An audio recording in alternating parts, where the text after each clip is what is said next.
Public ఎట్టుర్రు ముందుగా అందరికీ శనార్థులు. ఇవాళ తెలంగాణలో ముచ్చట్లేందో ఓపాలు అరుచుకొని వద్దాం బారి. కాళేశ్వరం ప్రాజెక్టు స్కామ్ లో ఏళ్లన్నీ కేసీఆర్ వైపే చూపిస్తున్నాయి. ఈ స్కామ్ పై విచారణ జరిపిన justice PC Ghosh commission Revanth సర్కార్ కి తన నివేదిక ఇచ్చింది.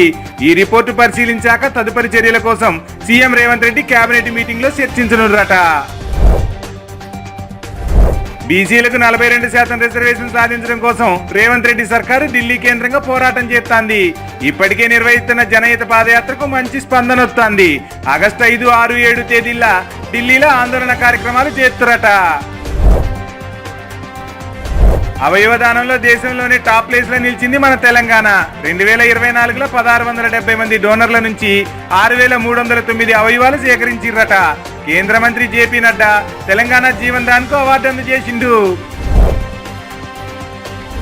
హైదరాబాద్ లోని కేబీఆర్ పార్క్ చుట్టూ 1090 కోట్లతో ఫ్లైఓవర్లు, అండర్ పాస్లు నిర్మిస్తారట.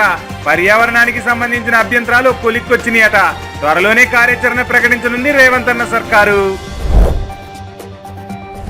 ఇక కాళేశ్వరం స్కామ్ పై పీసీ ఘోష్ కమిషన్ ఇచ్చిన రిపోర్టు బీఆర్ఎస్ లో సంచలనం రేపుతుందట. ఆ నివేదిక ప్రకారం కేసీఆర్ పై సర్కార్ ఎలాంటి చర్యలు తీసుకుంటుందో అని చర్చ పార్టీలో జోరుగానే నడుస్తుందట.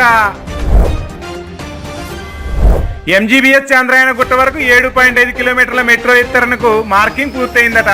ఇప్పటికే 380 ఆస్తులకు సంబంధించి 360 కోట్ల పరిహారం చెల్లించిర్రు. పనులు కూడా సురువు చేస్తారట. వేగంగా పనులు చేయాలని ఆదేశించిందంట సీఎం సాబు. ఈ తెలంగాణలో ముచ్చట్లు. మరిన్ని ముచ్చట్లతో మళ్ళీ రేపు కలుసుకుందాం. అందాక ఉంటా మరి. Tata, bye bye.